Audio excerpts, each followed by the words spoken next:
ಎಪಿಎನ್ ಅಂದ್ರೆ ಇನ್ನು ಬೇಕ್ ತಿಲಿಯೋನ್. ಎಪಿಎನ್ ಅಂದ್ರೆ ಆಕ್ಸೆಸ್ ಪಾಯಿಂಟ್ ನೇಮ್. ಇದು ನಿಮ್ಮ ಫೋನ್, ನಿಮ್ಮ ಇಂಟರ್ನೆಟ್ ಜೊತೆ ಮಾತಾಡೋಕೆ ಬಳಸೋ ದಾರಿ. ಎಪಿಎನ್ ತಪ್ಪಾಗಿದ್ರೆ ಮೊಬೈಲ್ ಹವಾ ಎಂಎಂಎಸ್ ಕೆಲಸ ಮಾಡಲು, ಸರಿ ಇದ್ರೆ ಅಲ್ಲೋ ಸರಿಯಾಗಿ ಕೆಲಸ ಮಾಡುತ್ತೆ. ಎಪಿಎನ್ ಸೆಟ್ಟಿಂಗ್ಸ್ ನಲ್ಲಿ ನೀವು ನೋಡೋ ಮುಖ್ಯ ವಿಷಯಗಳು ಇವು: ಹೆಸರು ಎಪಿಎನ್ ಬಳಕೆದಾರ ಹೆಸರು, password proxy port MCC MNC ದೆಕ್ಕೆಯುಖನ್ ಪ್ರಹ ಎಪಿಎನ್ ಪ್ರಹ ಉದಾಹರಣೆಗೆ ಡಿಫಾಲ್ಟ್ ಸಪಲ್ ಎಂಎಂಎಸ್ ದುನ್ ಹೆಚ್ಚಿನ ಜನರು ಇವುಗಳನ್ನು ಎಂದಿಗೂ ಬದಲಿಸಲ್ಲ, ಯಾಕಂದರೆ ನಿಮ್ಮ ಸಾಮಾನ್ಯವಾಗಿ ನೆಟ್ವರ್ಕ್ನಿಂದ ತಾನಾಗಿಯೇ ಇವುಗಳನ್ನು ಪಡೆಯುತ್ತೆ.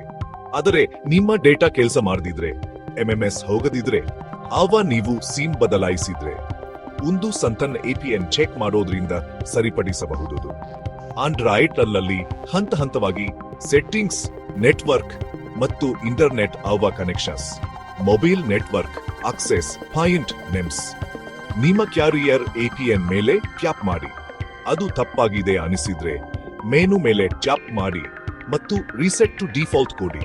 ಹೊಸದನ್ನು ಸೇರಿಸಬೇಕಾ? ಆಡ್ ಮೇಲೆ ಟ್ಯಾಪ್ ಮಾಡಿ. ನಿಮ್ಮ ಕ್ಯಾರಿಯರ್ ಅವರ ವೆಬ್ಸೈಟ್ನಲ್ಲಿ ಕೊಟ್ಟಿರುವ ಎಪಿಎನ್ ಅನ್ನು ನಮೂದಿಸಿ. ಅಕ್ಷರಗಳ ದೊಡ್ಡ ಸಣ್ಣತನವನ್ನು ಸರಿಯಾಗಿ ನಮೂದಿಸಿ. ಎಪಿಎನ್ ಪ್ರಹ ಸಾಮಾನ್ಯ ಡೇಟಾ ಮತ್ತು ಎಂಎಂಎಸ್ ಗಾಗಿ ಡಿಫಾಲ್ಟ್ ಎಂಎಂಎಸ್ ಬಳಸಿ. ನಿಮ್ಮ ಕ್ಯಾರಿಯರ್ ಹಾಟ್ಸ್ಪಾಟ್ಗೆ ಡನ್ ಬೇಕು ಅಂದ್ರೆ ಅದನ್ನು ಸೇರಿಸಿ. ಸೇವ್ ಮಾಡಿ, ಅದನ್ನು ಆಯ್ಕೆ ಮಾಡಿ, ಕೋರ್ಪುಲೇನ್ ಮೋಡ್ ಅಬೋ ಆನ್ ಮಾಡಿ ಮತ್ತು ಡೇಟಾ ಹಾಗೂ ಎಂಎಂಎಸ್ ಅನ್ನು ಪರೀಕ್ಷಿಸಿ. ಫೋನ್ನಲ್ಲಿ settings, cellular data network, cellular data ಮತ್ತು ಎಂಎಂಎಸ್ ವಿಭಾಗಗಳಲ್ಲಿ ಎಪಿಎನ್ ಬಳಕೆದಾರ ಹೆಸರು, ಪಾಸ್ವರ್ಡ್ ಅನ್ನು ನಿಮ್ಮ ಕ್ಯಾರಿಯರ್ ತೋರಿಸಿದಂತೆ ನಿಖರವಾಗಿ ನಮೂದಿಸಿ. ಹಿಂದೆ ಹೋಗಿ ಐವೋಟ್ ಮಾಡಿ ಅಮವ ಹಿರ್ಪ್ಲಿಯನ್ ಮೋಡ್ ಅಂಟ್ ಆವ್ ಮಾಡಿ ನಂತರ ಪರೀಕ್ಷಿಸಿ. ಗಮನಿಸಿ, ಕೆಲವು ಕ್ಯಾರಿಯರ್ಗಳು ಆ ಫೋನ್ನಲ್ಲಿ ಎಪಿಎನ್ ಅನ್ನು ಲಾಕ್ ಮಾಡಿರುತ್ತವೆ. ನಿಮಗೆ ಅವರ ಪ್ರೊಫೈಲ್ ಅವವ ಬೆಂಬ ಬೇಕಾಗಬಹುದು. ಎಪಿಎನ್ ಅನ್ನು ಯಾವಾಗ ಬದಲಾಯಿಸಬೇಕು?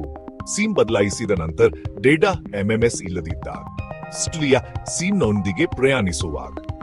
ಖಾಸಗಿ ಎಪಿಎನ್ಗಳು, ಐಒಟಿ ಸಿಮ್ಗಳು, ಅವ್ವ ಕ್ಯಾರಿಯರ್ ಅಗತ್ಯವಿರುವ ಹಾಟ್ಸ್ಪಾಟ್ ಎಪಿಎನ್ಗಳು. ನಿಧಾನ ಅವವ ಸರಿಯಾಗಿ ಕೆಲಸ ಮಾಡ ಡೇಟಾವನ್ನು ಸರಿಪಡಿಸುವಾಗ ಮೊದಲು ಡೂವಾಟನ್ಗೆ ಮರುಹೊಂದಿಸಿ. ಇನ್ನು ಮಾಡಬಾರದು ಫೋರಂಗಳಿಂದ ಸಿಕ್ಕ ರ್ಯಾಂಡಮ್ಸ್ ಅಪ್ಹಿಡ್ ಬೂಸ್ಟ್ ಎಪಿಎನ್ಗಳನ್ನು ಬಳಸಬೇಡಿ. ಅವು ವೈಶಿಷ್ಟ್ಯಗಳನ್ನು ಹಾಳು ಮಾಡಬಹುದು, ಅವ ನಿಮ್ಮ ಪ್ಲಾನ್ ಅನ್ನು ಉಲ್ಲಂಘಿಸಬಹುದು. ನಿಮ್ಮ ಕ್ಯಾರಿಯರ್ ಹೇರಿದ ಹೊರತು ಎಂಸಿಸಿ ಎಂಎನ್ಸಿ ಅನ್ನು ಬದಲಾಯಬೇಡಿ. ಮುಕ್ತಾಯ: ಎಪಿಎನ್ ನಿಮ್ಮ ಫೋನ್ನ ಇಂಟರ್ನೆಟ್ ಗೇಟ್ ಅಷ್ಟೇ. ಸರಿಯಾದದ್ದನ್ನು ಪರಿಶೀಲಿಸಿ, ಮರುಹೊಂದಿಸಿ, ಆವ ಸೇರಿಸಿ ಮತ್ತು ನೀವು ಮತ್ತೆ ಆನ್ಲೈನ್ ಆಗುತ್ತೀರಿ. ನಿಮ್ಮ ಸೆಟ್ಟಿಂಗ್ಗಳನ್ನು ಸೇವ್ ಮಾಡಿ, ಪರೀಕ್ಷಿಸಿ ಮತ್ತು ನಿಮ್ಮ ಕೆಲಸ ಮುಗಿಯಿತು.